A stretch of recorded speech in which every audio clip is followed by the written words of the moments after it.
শ্বিলং যাত্ৰাৰ বাবে ল'ব পাৰিব এই বিকল্প পথ গুৱাহাটী বিমানবন্দৰৰ পৰা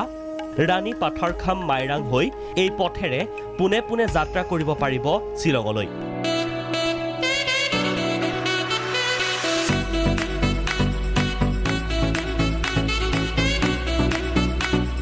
জিএছুডৰ প্ৰচণ্ড যান-জঁটৰ পৰা মুক্ত এটা নতুন পথ এয়া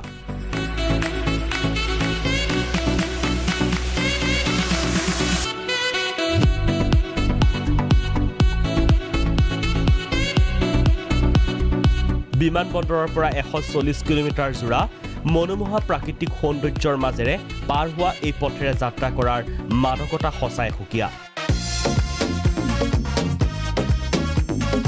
মেঘালয়ৰ মেঘাচ্ছন্ন আকাশৰ লুকাভাকুৰ সৌন্দৰ্যই প্ৰতিজন লোকক আপ্লুত কৰিব উল্লেখ্য যে ৰংমন টুৰিজিম ছ'চাইটি নামৰ এক পৰ্যটন সংস্থাৰ উদ্যোগত প্ৰাগ নিউজৰ সাংবাদিকে এই বিকল্প পথেৰে শ্বিলং যাত্ৰা সম্পন্ন কৰিছে সুন্দৰ আৰু মই আগতে গৈছিলোঁ আমাৰ ৰংমন টুৰিজিমৰ ফালৰ পৰা এই ৰাস্তা ধুনীয়া আৰু পৰ্যটকৰ কাৰণে এই ৰাস্তাটো বৰ ধুনীয়া আৰু যিবোৰ মানে পৰিৱেশ বৰ সুন্দৰ মানে যদি কোনোবাই এই ৰাস্তায় যাব বিচাৰে আমাৰ শ্বিলঙলৈ আমাৰ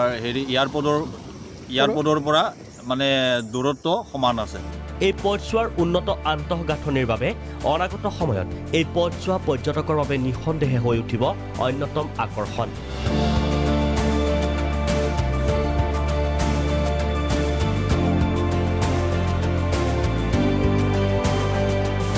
মিৰ্জাৰ পৰা ভিডিঅ' জাৰ্নেলিষ্ট বিকাশৰ সহযোগত June Rabha report Prag news